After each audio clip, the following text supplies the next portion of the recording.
Hi folks, this is Steve, the Cardboard Cultist, and today I'm bringing you the third game in our Pandemic Legacy Season 2 campaign. As with the other games in this series, there are going to be lots of spoilers right from the outset, so if that's not something you're comfortable with, you should click away now. So we're now moving into February after a win in our second game in January. And let's start by taking a look at our team. First up, we've got Bob the farmer returning from January, followed by Dr. Fox the administrator.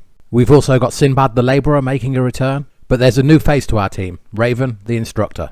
And once on her turn as an action, she can give any one player card to a player in her location. And she's going to be replacing Olivia the radio operator, and we're hoping Raven is going to give us a little bit more flexibility.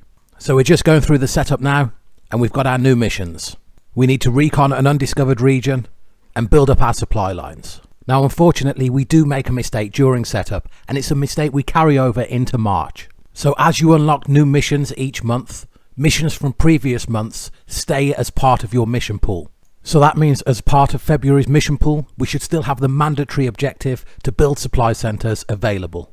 The card was actually set off to the side, but it's just something we forgot about during setup and gameplay. And as both February and March were played during the same session, it's a mistake we didn't pick up until April. As a result, February's made a little easier than it should be, but I'll talk more about that later. But right now, we've got an epidemic to deal with. And once more, there's trouble in Tripoli. It seems like every game we have now, we're having trouble containing the plague up in that area of the board. Meanwhile, over to the west, we're starting to get those supply lines built. And it's just a matter of trying to work out the best way to link up these cities. We don't want to cause ourselves any problems in the later months through bad planning in the early ones. Overall though, things are going really well. We're going to continue to build our supply lines while gathering resources for our next recon objective. We're now on the brink of getting a supply centre built down in Sao Paulo, and our supply lines stretch out as far as Los Angeles. Before we're able to get our supply centre built though, we're hit with another epidemic.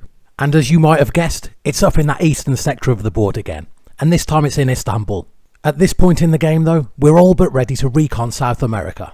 And at this point in the game, we're just discussing whether there are other things we can do before we recon South America, or whether we should just press on with the objective. We feel like we can keep the board contained for at least a few more rounds, and we've got plenty of cards to get some more supply centres built if we want. Ironically, the mandatory objective that we didn't add would have forced us to do this anyway. Overall, I don't think that decision changed the dynamic of the game all that much, although as you'll see in March, we're presented with some real challenges going forward. Sao Paulo is quickly taking on a pivotal role in our story. As a result, we spend most of our production units building a permanent supply centre in our stronghold down in South America.